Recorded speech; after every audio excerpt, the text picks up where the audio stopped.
We've been patient, but our patience is wearing thin, and your refusal has cost all of us.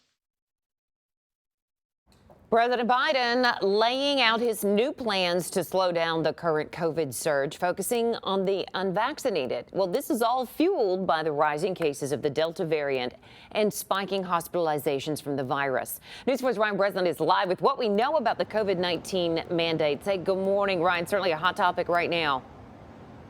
Hey, good morning to you, Holly. The president calls these new measures the path out of the pandemic. They include all employers with at least 100 employees to require vaccinations or a weekly negative COVID test. Companies that fail to comply could face fines of $14,000 per violation. A vaccine requirement for all healthcare workers in healthcare settings that receive funds from Medicare and Medicaid across the country. A vaccine requirement for all federal workers and require employers to provide paid time off to go get vaccinated. Federal workers will have up to 75 days to get vaccinated or risk being fired.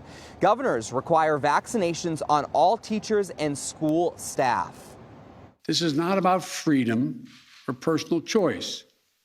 It's about protecting yourself and those around you. Many of us are frustrated with the nearly 80 million Americans who are still not vaccinated, even though the vaccine is safe, effective, and free.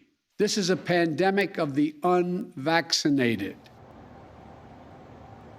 Now, the president says he's also expanding testing by providing 25 million free COVID tests to health clinics, as well as some retailers who will provide those tests at no cost. The president also wants to see entertainment venues either ask patrons to show proof of vaccination or provide a negative COVID test. Here at Bridgestone Arena, we reached out to them. They said that they have been working on new protocols for the last couple of weeks. They say that they plan to introduce a new COVID protocol next week that falls in line with the president's suggestion. Holly. All right, Ryan, live with the latest. As you can imagine, lots of mixed reaction on all this. Now, Governor Lee is one of many lawmakers not on board with the new rules. Just before President Biden announced the new guidelines, we asked the governor about it.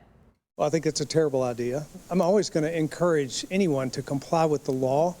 I think that would be a very ill-advised law, and I suspect that we'll see a lot of response to that. I think it's a bad idea. He followed it up with a series of tweets. Their focus that the president has no authority to order Americans to be vaccinated, and the phrase, "this is not about freedom," should never come out of a U.S. president's mouth. Governors of Arkansas, Mississippi, Georgia each sounded off the same way on Twitter. Tate Reeves saying the move is unconstitutional. The president has no authority to order Americans to get the shot. Governor Asa Hutchinson adding, President Biden has no right to order businesses to require them.